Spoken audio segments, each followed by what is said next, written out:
तक वो छिना सोवत कहीं की देखला बढ़िया जमा लागल बा पूरी बुनिया सब हमार घरे बनबा लड्डू रसगुल्ला सब कुछ बियाह तो हमार हो के रही हो ऊ छिनार सज त रू सज जा ओसे तो पहले से आके बैठल तनी छिनार सो बियाह ना होई एको बियाह ना होई देखला फुअर कहत रह ना देखला पप्पा मा बियाह कोला मुहिया पप्पा छिनार कहीं के बियाह तो क के रहम रे रारी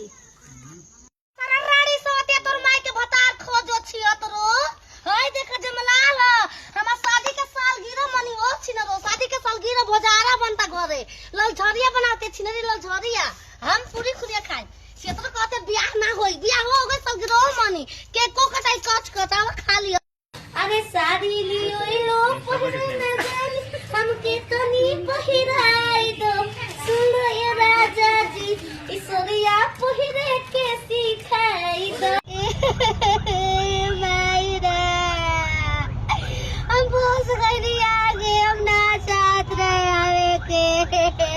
काय लो तो कहां का भाई बोलता रहो तू पैसा ला तू छोड़ो हम जगह पर कहां जीबू नहीं पता तू जाना कहां जाई मेरा गई रे कोनो बात नहीं के गाड़ी पुबानी न माता तो औते बा हमरा के ए चार तक से सामान हो तक से हमके लेके चलो हो जे तक से छोड़ दिया वो ठीक बा ठीक बा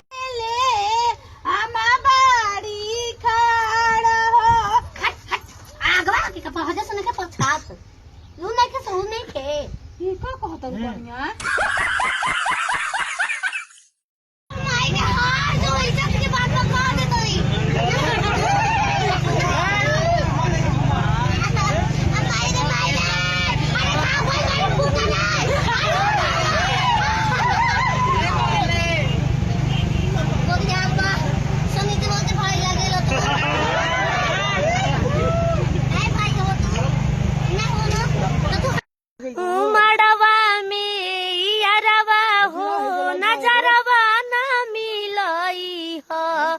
गिरे लागे ओखिया से लोर हो